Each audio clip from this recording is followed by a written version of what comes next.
Okay, let me ask you in the context of Chinese aggression of David Goliath about Taiwan. Much of the world recognizes Taiwan as part of China, so do you. But you're seen as someone who stands up for democracy, for people's aspirations. Does the will of the Taiwanese people not count? Because poll after poll shows they overwhelmingly do not want to be ruled by Beijing. Yeah. That's antecedent of history. If you accept Taiwan to be part of China, yes, you can express your views for or against, but it is a part of China, and the Chinese have to decide. Why this hypocrisy and contradiction? I see Taiwan as part of China, period. We may disagree with some excesses, yes, express your view. But it must be in that context, it is one China. It's accepted by all.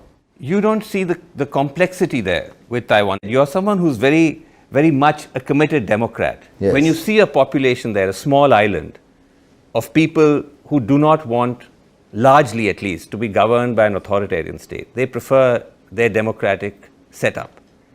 Don't you feel somewhere, officially you might say that they're part of China, but don't you feel as a leader, as a Democrat, some empathy for that sentiment? No, of course. And I do express empathy in many other issues. Since you're not asking it, I mean, so many other areas, empathy. Right. There are, issues, religious issues, regional issues, tribal issues, in all these countries, even in Malaysia. Do you have views, conscience? Yeah, of course.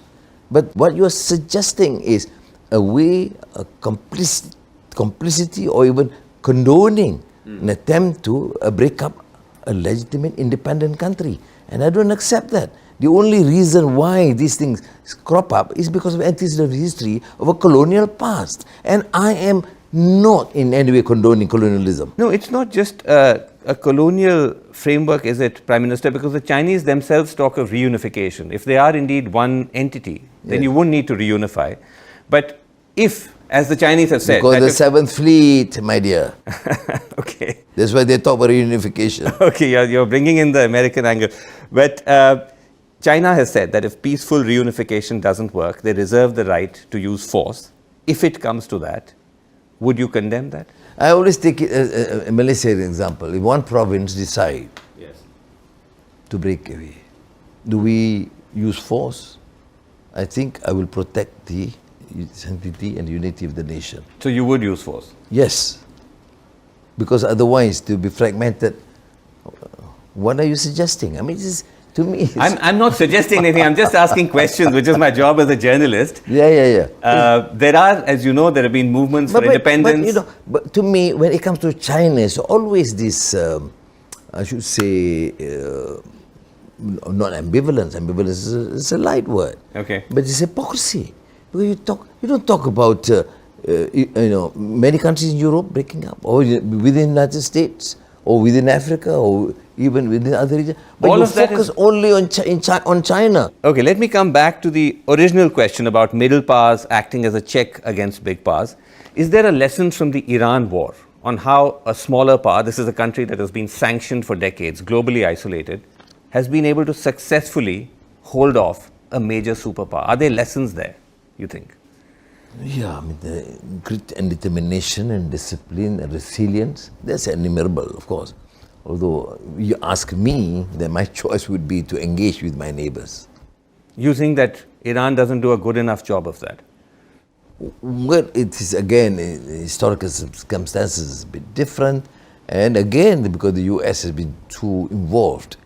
So I think if the only thing that I would hope would happen is, for example, for the big powers to stay apart, let them try and negotiate, resolve among themselves. But I'm also meant in the context of how Iran's position when it comes to anti-imperialism seems to be much more ideologically rigid and almost extreme. They've taken a kind of go-for-broke approach. Do you think that somewhere, as we see the recklessness of big powers, that there's a lesson there, or do you think that's untenable, that doesn't work in other contexts? But my continued engagement in Iran, of course, they know our position. I always encourage it. And I said it to the president, you must engage, you must deal with the neighbors and try and accommodate some of their concerns. Right. Our position is with all our neighbors, we have excellent relations. And I take great pride in that. I wasn't asking so much in the context of your neighbors. I was asking more in the context of the big powers. And I want to come back to where I started, that when you look at what is happening in the world right now, you might agree that this is the kind of turmoil and recklessness that we've rarely seen, where you have America launching war after war, violating multiple international rules. The Russian war is in its fourth year. You've condemned that as well. We've not even talked about that. There is Chinese expansionism. You may agree, disagree. There appears to be almost no check in this, that the order, the checks and balances, whether it's the United Nations or the ability of middle and smaller powers to keep big power aggression in check, seems to be going off the rails. Do you agree with that? And how then do you restore or reset the world order? Well, I'm a small player. I don't have that high, lofty ambition of trying to reset the world order. As a practitioner, in the sense that involved in our engagements with the countries, as I said, particularly the emerging economies, the countries, we do express. I mean, from Africa, South Africa to Ethiopia, and of course ASEAN neighbors and countries, we always want this consistent, coherent policy. I'm against this unilateralism of this arrogance of power and hypocrisy of talking about free trade and imposing additional restrictions. You've been in public life for a very long time, Prime Minister. Too long, yes. Well, that's a matter of debate. But would you say there was a point in history when the global south, the smaller powers, had a greater say in the shaping of global events, of being able to course correct? Well, as a student of history, Yes. the period when we had Sukarno, Nehru, Chao En-lai, Nyerere, or Nkrumah, we thought, well, that was the hope for the future. Right. These emerging countries, newly independent countries, now asserting themselves, I thought it was beauty. Then it faded somehow, swallowed by the big powers, and then now emerging into a new form, although it's still struggling, trying to navigate the BRICS. BRICS is one formation, but you think that era that you described, the post-colonial era where you had these big leaders, the era of the Bandung Conference, non-aligned movement, you think that's not possible now? Well, to have a version of that? When I said that was quite a remarkable feat in the history, in recent post-colonial history, a serious attempt, and I should commend them for their vision. We're struggling to get some sort of an understanding there.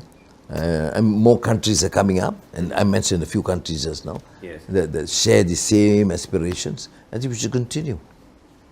Overall, though, do you see the arc of global events now? Do you think we're heading into dark times, or are you optimistic? I'm not too pessimistic, but I think if we can get these emerging economies, countries to work together, many things we can resolve.